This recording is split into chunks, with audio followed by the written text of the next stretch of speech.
pessoal! Continuando o conteúdo do vídeo anterior, como eu falei, a gente vai ver agora as leis de Kepler. As leis de Kepler que se aplicam a qualquer corpo que gravite em órbita de uma grande massa central. Então, a gente vai estudar, por exemplo, como a Terra se mantém girando em torno do Sol, como os outros planetas também orbitam o Sol. Então, a gente vai aprender sobre o movimento dos planetas. E essas leis de Kepler, elas são válidas até hoje.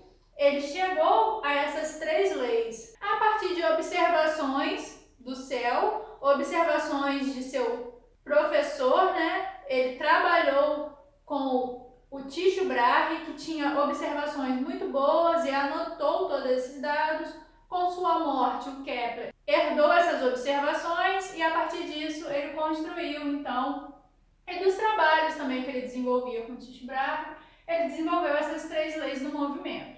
Então vamos a elas, né?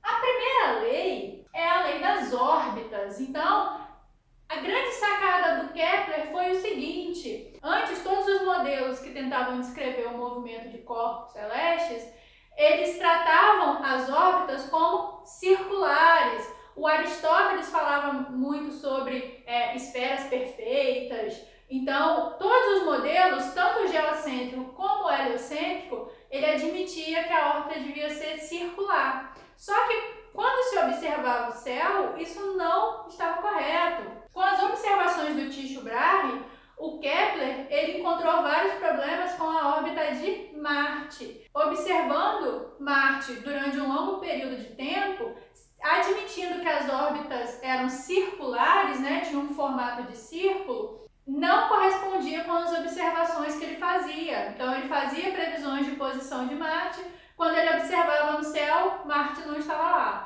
Então ele chegou à conclusão de que aquilo estava errado, de que a órbita não podia ter um formato circular. Então ele chegou à conclusão de que essas órbitas deveriam ser elípticas. Então essa foi a primeira grande sacada dele em relação a esses modelos que tentavam descrever o sistema solar. Então essa foi a grande sacada. As órbitas deveriam ser elipses. O que são elipses? São formas geométricas onde os polos eles estão abalados, então eu não tenho uma esfera perfeita onde a distância do centro à borda é igual em todos os lados. No caso da elipse, a gente vai ter uma diagonal maior e uma outra diagonal aqui menor. E o Sol ele vai ocupar um dos focos dessa elipse. Por que um dos focos? Para a gente desenhar uma elipse, o que a gente pode fazer? A gente pode prender dois preguinhos aqui, nesses pontos que a gente vai chamar de foco, e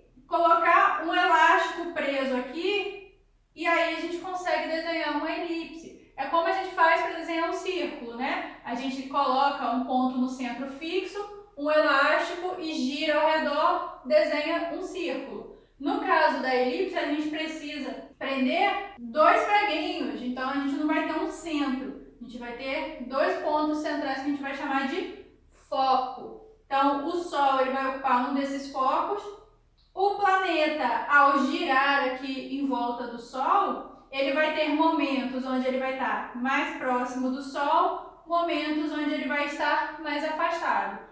Na próxima lei a gente vai ver que isso aqui tem uma consequência. Então, a primeira grande sacada do Kepler foi essa. As órbitas dos planetas, incluindo a Terra, que giram em torno do Sol, são elipses, com o Sol em um dos focos. Aí a gente chega à segunda lei, que a gente chama de lei das áreas. A lei das áreas, ela vai falar o seguinte: com essa observação de que a órbita deveria ser uma elipse, não um círculo, ele percebeu que em algum momento da trajetória aqui, né, da órbita, o planeta está mais próximo do Sol. À medida que ele vai se movimentando, ele vai se afastando, depois ele se aproxima de novo. E esse movimento de aproximação e de afastamento do Sol tem uma consequência.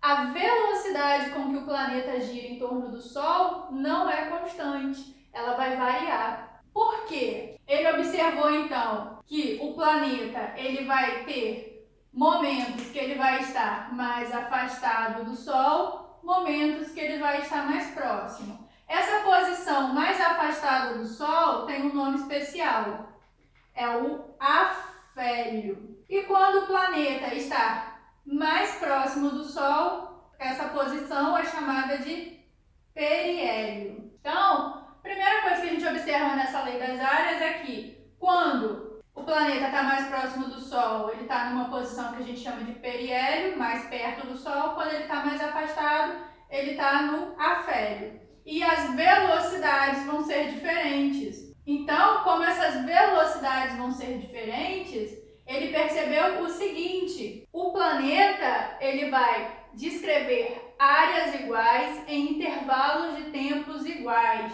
Então, significa que se o planeta está nessa posição e vai até essa posição, essa área aqui entre as posições ocupadas por ele e o Sol, essa área aqui, ela deve ser, vou chamar isso aqui de área 1, ela deve ser igual a essa área aqui quando ele está nessa posição e gira até essa posição. Então, essa área 2 aqui, ela tem que ser igual, ó, essa área 2, ela deve ser igual a essa área 1, pela lei das áreas. Então, como ele vai descrever áreas iguais no mesmo tempo, então, o mesmo tempo que ele leva para descrever essa área é o tempo que ele leva para descrever essa área menor, como ó, o tamanho das áreas está mudando, ele chegou à conclusão de que a velocidade deveria ser diferente. Porque a gente aprende que velocidade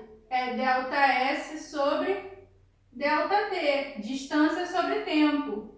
Percebam que quando ele está no afélio, quando ele está mais afastado do Sol, essa distância é maior do que quando ele está mais próximo, no periélio. Só que o tempo que ele leva para andar essa distância é igual ao tempo que ele leva para andar essa distância. Então, distância maior, velocidade maior. Então, no afélio, a velocidade vai ser maior do que no periélio. Por quê? Ele vai percorrer uma distância maior no mesmo intervalo de tempo de quando ele está no periélio. Então, uma das consequências dessa lei das áreas, dessa segunda lei de Kepler, é que a velocidade com que o planeta gira em torno do Sol não é constante, não é a mesma, ela vai variar. Ela vai ser maior quando o planeta está mais afastado do Sol, quando ele está no afélio, e quando ele se aproxima, a velocidade diminui para compensar essa ideia de que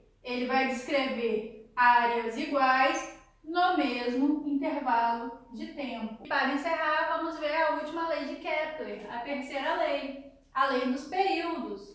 Ele percebeu que havia uma relação entre o tamanho da órbita, então a distância que esse planeta estava do Sol, o raio dessa órbita, e o período, né, o tempo para conseguir completar uma volta em torno do Sol. Então, quanto maior fosse esse raio, quanto maior fosse a distância do planeta ao Sol, maior seria esse tempo para completar uma volta em torno do Sol. Então, ele percebeu que deveria haver uma relação entre o raio orbital, a distância do planeta ao Sol e o período para dar uma volta completa, né? O tempo para completar uma volta. Lembrando, ó, movimento circular. Período é o tempo para dar uma volta completa. Ou movimentos periódicos, o tempo para completar um ciclo. Então, período é o tempo para uma volta completa. Então, ele percebeu que existia essa relação entre o tempo para uma volta completa e a distância até o Sol. E ele encontrou uma relação matemática para isso. Ele descobriu que o valor do período, o valor do tempo para completar a volta ao quadrado sobre o raio orbital elevado ao cubo dava uma constante. E ele fez isso para vários planetas e encontrou a mesma relação. Então, a gente consegue determinar o tempo que um planeta, uma lua, por exemplo, vai levar para dar uma volta completa em sua órbita a partir do momento que a gente conhece o raio dessa órbita e o tempo para completar a volta, e a gente consegue relacionar isso com dois corpos diferentes. Vamos ver como é que vai funcionar isso fazendo um exemplo, que eu acho que fica mais claro. Mas basicamente a gente vai conseguir utilizar essa relação aqui para encontrar, por exemplo, o período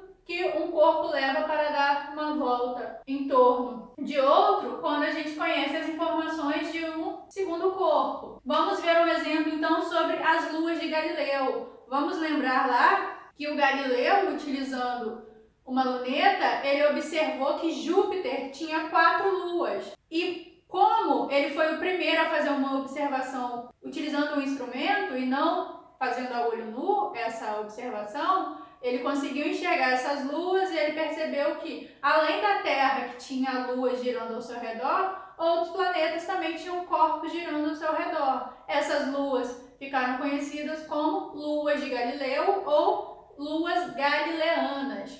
São 4 luas: Io, Europa, Calisto e Ganimedes. Vamos ver a relação entre Io e Europa, 2 luas de Galileu. Então a gente sabe que a lua Io leva 1,77 dia para completar um ciclo, para completar uma volta. Então esse aqui é o período que Io vai levar para dar uma volta completa. E o seu raio orbital é de 4,21 vezes 10 elevado a 5 quilômetros aproximadamente. Então esse é o raio de Io. Já a lua Europa, ela tem um raio aproximado de 6,71 vezes 10 elevado a 5 quilômetros e a gente quer saber o período que a Europa vai levar para dar uma volta completa.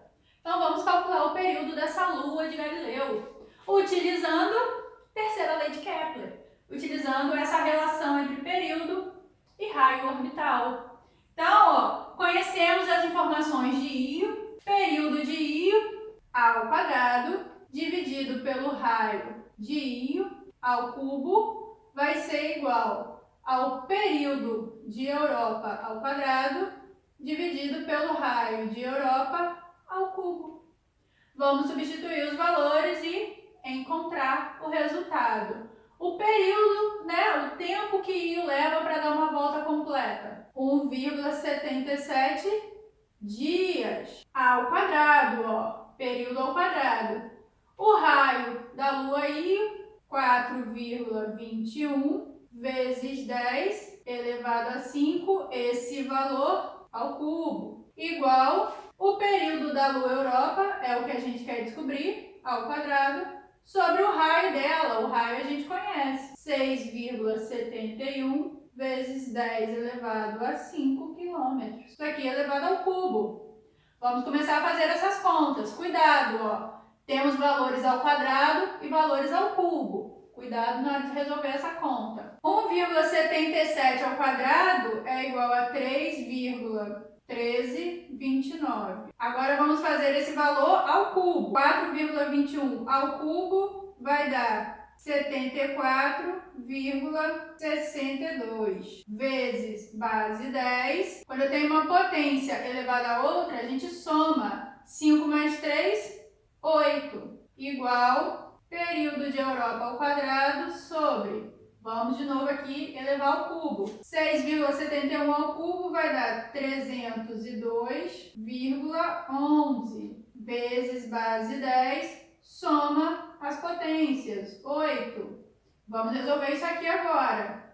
A gente quer achar o período da Europa. Então vamos, isso aqui que está dividindo vai passar para o outro lado multiplicando. Então vai ficar 3,1329 vezes 302,11 vezes 10 elevado a 8 sobre 74,62 vezes 10 elevado a 8. Isso tudo igual ao período ao quadrado da Europa. Vamos lá. Vou multiplicar esse número por esse número aqui. vai dar 946,48. Repito a base 10 e o expoente. Sobre 74,62 vezes base 10 elevado a 8. Isso tudo período de Europa ao quadrado. Base 10 elevado a 8, base 10 elevado a 8. Aqui, ó, vai dar 1. Então, a gente pode simplificar. Sobra 946,48 dividido por 74,62. Isso vai ser igual a 12,68, aproximadamente. Período de Europa ao quadrado. Agora, para a gente terminar, o quadrado passa para o outro lado e vira uma raiz. Então, o período da Europa vai ser aproximadamente